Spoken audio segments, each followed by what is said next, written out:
Top स्टॉक्सની વિગત જાણીએ સહયોગી નીરજ અને આરતી પાસેથી. Good morning again. નીરજ, કયા શેર્સ આજે ફોકસમાં રહેશે? જી, આજે સૌથી પહેલાં જીઓ ફાઇનાન્શિયલ્સ પર નજર પડી રહી છે. કંપનીના પરિણામો આવ્યા છે અને પરિણામો પર આજે આપણને ફરી એક વખત રિએક્શન જોવા મળી શકે છે. ખાસ કરીને જુઓ, પ્રોફિટ અહીંયાથી લગભગ 0.5% જેટલો જ વધતો દેખાયો છે. 310 કરોડની સામે 312 કરોડ પર ક્વાર્ટર ઓન ક્વાર્ટર રહ્યો છે. જોકે આવકની અંદર એક સામાન્ય ઘટાડો છે. 418 કરોડથી ઘટીને 417 કરોડ પર આપણને રહેતી જોવા મળી છે. પરંતુ ખાસ કરીને કંપનીએ આજે અન્ય અપડેટ આપ્યા છે એ ઘણા મહત્ત્વના છે. એમનું કહેવું છે કે લોન્ચથી અત્યાર સુધીમાં 10 લાખ જેટલા કાસા ગ્રાહકો તેમની સાથે જોડાઈ ગયા છે. આ સાથે જીઓ ફાઇનાન્સ એપના 5 લાખથી વધુ ડાઉનલોડ અત્યાર સુધીની અંદર કરી દેવામાં આવ્યા છે. અને મે 2024થી તેમણે વેન્ડર ફાઇનાન્સિંગ શરૂ કર્યું છે, જ્યારે જૂન 2024થી તેઓ ડિવાઇસ ફાઇનાન્સિંગ માટે એન્ટરપ્રાઇઝ સોલ્યુશન શરૂ કરવા જઈ રહ્યા છે. અને ખાસ કરીને જુલાઈ 2024થી મ્યુચ્યુઅલ ફંડ સામે લોન આપવાનું અને હોમ લોન આપવાનું પણ તેમણે અહીંયાથી શરૂ કર્યું છે. આ ઉપરાંત એર ફાઇબર સર્વિસનું લીઝિંગ પણ તેમણે અહીંયાથી શરૂ કર્યું છે અને ભવિષ્યમાં સિક્યોરિટી અને મિલકતો પર પણ તેઓ મોર્ગેજ લોન પણ અહીંયાથી આપશે. એટલે એના પર પણ એક ખાસ ફોકસ રાખજો. જીઓ ફાઇનાન્સ એપ પરિણામો થોડાક મિશ્ર છે, પરંતુ જે અપડેટ આવ્યા છે અને જે રીતે કંપની અહીંયાથી પોતાનો બિઝનેસ એ કરી રહી છે, અહીંયાથી આજે ફોકસમાં રહેશે. પોઝિટિવ ઇમ્પેક્ટ આજે અહીંયા છે, એટલે ત્યાં ધ્યાન રાખજો. બીજી તરફ તમને એન્જલ વનના પરિણામો આવતા દેખાયા. ખૂબ સારા પરિણામો રહેતા જોવા મળ્યા છે. નેટ પ્રોફિટ અહીંયા 219 કરોડથી વધીને 297 કરોડ પર રહ્યો છે. આવક 73% જેટલી વધીને 1394 કરોડ પર રહી છે. એબિટામાં પણ 50% જેટલો ઉછાળો જોવા મળ્યો છે અને 472 કરોડ પર રહ્યા છે. જોકે માર્જિન અહીંયા 39.6%થી ઘટીને 33.9% પર રહ્યા છે. માર્જિનની અંદર અહીંયા એક ચોક્કસ દબાણ છે. જોકે અત્યારે આ સ્પેસ બહુ જ કોમ્પિટેટિવ છે, એટલા માટે અહીંયા કદાચ માર્જિન પર થોડું કંપની ડેન્ટ લેવા માંગી રહી છે એવું અત્યારે આપણે ધારીએ. પરંતુ ઓવરઓલ એક પરિણામ સારા છે, પરંતુ માર્જિનને લઈને કદાચ આજના દિવસે આપણને પ્રાઇસમાં થોડી ચિંતા રહેતી દેખાઈ શકે છે. આ ઉપરાંત હત્સુન એગ્રો, આના પરિણામ આવતા આપણને જોવા મળ્યા. ખૂબ સારા પરિણામ છે. નેટ પ્રોફિટ અહીંયાથી લગભગ 62.9% જેટલો વધ્યો છે. 130 કરોડ પર યર ઓન યર બેઝિસ પર. આવક 10% જેટલી વધીને 2375 કરોડ પર રહેતી જોવા મળી છે. આ ઉપરાંત એબિટા જે છે એ લગભગ 40% વધીને 330 કરોડ પર રહેતા જોવા મળ્યા છે. અને માર્જિન અહીંયા 11%થી વધીને 13.9%, એટલે ઓલમોસ્ટ 14% પર આપણને રહેતા જોવા મળ્યા છે. એટલે દરેક મોરચે જુઓ, પરિણામો અહીંયા ઘણા સારા રહેતા જોવા મળ્યા છે. પોઝિટિવ એક્શન આજે અહીંયા આપણને આવતી જોવા મળશે. બીજી તરફ સ્પાઇસજેટ ઘણી ઇમ્પોર્ટન્ટ છે, ધ્યાન રાખજો, કારણ કે કંપની 6.2 કરોડની ખોટની સામે 126 કરોડનો નફો તેમણે અહીંયાથી નોંધાવ્યો છે આ ક્વાર્ટરની અંદર. અને આવક જે છે એ થોડીક ઘટી છે. 2145 કરોડથી ઘટીને 1738 કરોડ પર રહેતી જોવા મળી છે. અને જે એબિટાર છે એ પણ 500 કરોડથી વધીને 616 કરોડ પર રહ્યા છે. એટલે જો ટોપલાઇનની અંદર સારો ગ્રોથ છે, ઓપરેશનલ નંબર્સ અહીંયાથી સારા છે, એટલે અપેક્ષા રાખી શકીએ કે અહીંયા સારી એવી તેજી આજના દિવસમાં આપણને બનતી જોવા મળે. બીજી તરફ ડેન નેટવર્કના પરિણામ આવ્યા. જુઓ, મિશ્ર થોડાક નબળા પડતા પરિણામો છે. પ્રોફિટ 7% જેટલો વધ્યો છે. આવકની અંદર લગભગ 9.5%નો ઘટાડો છે. એબિટા અહીંયાથી આપણને 9% જેટલા ઘટતા જોવા મળ્યા છે, પરંતુ માર્જિનમાં એક સ્લાઇટલી 11.3%ની સામે 11.4% પર છે. એટલે કોઈ બહુ મોટો વધારો આપણને માર્જિનની અંદર જોવા નથી મળ્યો, એટલે એના પર એક ખાસ ધ્યાન રાખજો. બીજી તરફ તમને વેદાંતા અહીંયાથી ખાસ ફોકસમાં છે, કારણ કે QIP લોન્ચ થયો છે. સૂત્રો તરફથી એવી માહિતી મળી છે કે 7000 કરોડનો QIP લોન્ચ કરવાનો છે આજે. અને QIPની ઇન્ડિકેટિવ પ્રાઇસ છે 440થી 445 પ્રતિ શેર રાખવામાં આવી છે, જે હાલના ભાવથી લગભગ 3થી 5%ના ડિસ્કાઉન્ટ પર છે. આમાંથી 5016 કરોડનો જે છે એ બેઝ સાઇઝ છે અને 1672 કરોડનો તેમણે ગ્રીન શો ઓપ્શન રાખ્યો છે. હવે QIP દ્વારા અહીંયાથી વેદાંતા લગભગ 4.1% જેટલા હિસ્સાનું વેચાણ કરવા માંગે છે, એટલે એના પર ધ્યાન રાખજો. આજના દિવસમાં વેદાંતા પર આપણને કદાચ થોડી એક દબાણ આજના દિવસમાં આવતું જોવા મળી શકે.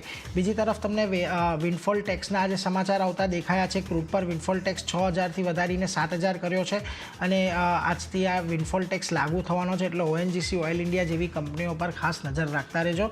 અહીંયા આજે વિન્ડફોલ ટેક્સની અંદર વધારો છે. તો આ બધા સ્ટોક્સ છે. એન્જલ વન, ખાસ કરીને જીઓ ફાઇનાન્સ, વેદાંતા આજે ખાસ ફોકસમાં રાખવાના છે. પરંતુ આરતી, તમારા તરફથી કયા સ્ટોક્સ કે જ્યાં નજર રાખશો?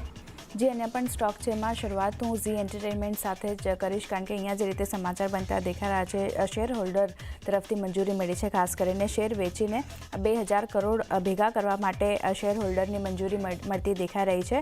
અને સોની મર્જર ડીલ રદ થયા બાદ કંપની માટે ઘણી મોટી રાહત જે છે તે આ કહી શકાય છે. ઇક્વિટી શેર વેચી અથવા તો નોન કન્વર્ટેબલ સિક્યોરિટીઝ દ્વારા જે છે તે અહીંયા હિસ્સો કંપની જે છે તે હવે વેચી શકશે. તો ફોકસ આજે ઝી એન્ટરટેનમેન્ટના કાઉન્ટર પર રહેશે. પોઝિટિવ રિએક્શન સ્ટોક બતાવી શકે છે. બીજી બાજુ ફાર્મામાંથી લ્યુપિનનું કાઉન્ટર ફોકસમાં રહેશે. અહીંયા જે રીતે વિનિવેશ કરવાના સમાચાર આવતા દેખાઈ રહ્યા છે તેને કારણે સ્ટોક પર નજર રાખવાની રહેશે. US commercial women health speciality બિઝનેસનું વિનિવેશ અહીંયાથી કંપની કરવા જઈ રહી છે.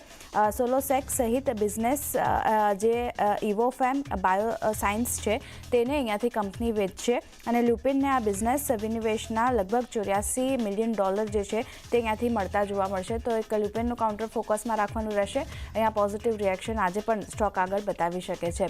નેક્સ્ટ કાઉન્ટર લોઢા મેક્રોટેક ડેવલપર્સની વાત કરી લઈએ તો અહીંયા નાણાકીય વર્ષ 2025 માટે ગાઈડન્સ કંપની તરફથી બહાર પાડવામાં આવ્યું છે. અને નાણાકીય વર્ષ 25માં ખાસ કરીને 21,000 કરોડના પ્રોજેક્ટ કંપની અહીંયાથી લોન્ચ કરતી જોવા મળશે.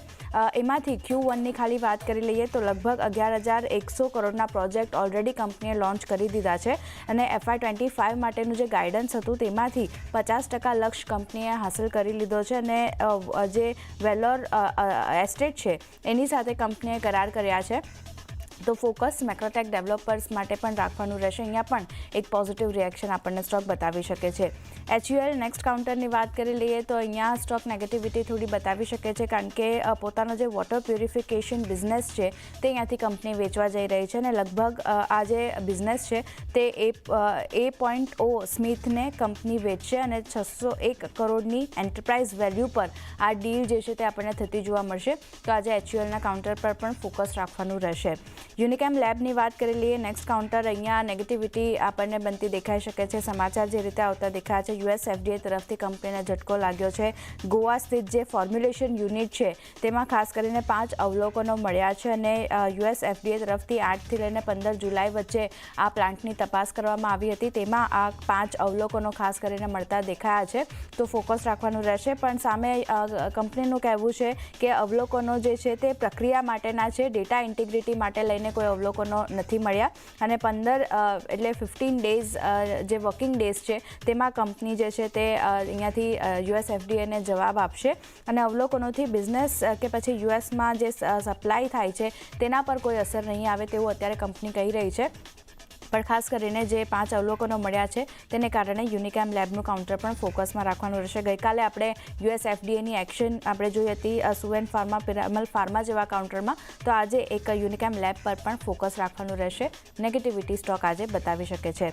સેન્ચુરી ટેક્સટાઇલની વાત કરી લઈએ તો અહીંયા જે સમાચાર મળતા દેખાઈ રહ્યા છે, આમ બિરલા એસ્ટેટને 5 એકર જમીન મળી છે, જેનાથી લગભગ 1400 કરોડની આવક જે છે તે અહીંયાથી થતી જોવા મળશે. તો સેન્ચુરી ટેક્સટાઇલ પર પણ એક પોઝિટિવ રિએક્શન બનતા દેખાઈ શકે છે. અહીંયા પણ ફોકસ રાખવાનું રહેશે. અને છેલ્લે ઉજાસ એનર્જીની વાત કરી લઈએ તો અહીંયા શેર બોનસ માટે ખાસ કરીને બોર્ડ તરફથી મંજૂરી મળતી દેખાઈ રહી છે. કંપનીના બોર્ડે બોનસ શેર આપવાની મંજૂરી આપી દીધી છે. અને દરેક 4 શેર માટે એક બોનસ શેર આપવાની મંજૂરી જે છે તે બોર્ડ તરફથી આવતી દેખાઈ રહી છે. તો આજે ઉજાસ એનર્જીના કાઉન્ટર પર પણ ફોકસ રાખવાનું રહેશે. તો ચાંદની આ બધા સ્ટોક જે નીરજે જણાવ્યા મેં જણાવ્યા બધા પર નજર રહેશે. જી, તો બધા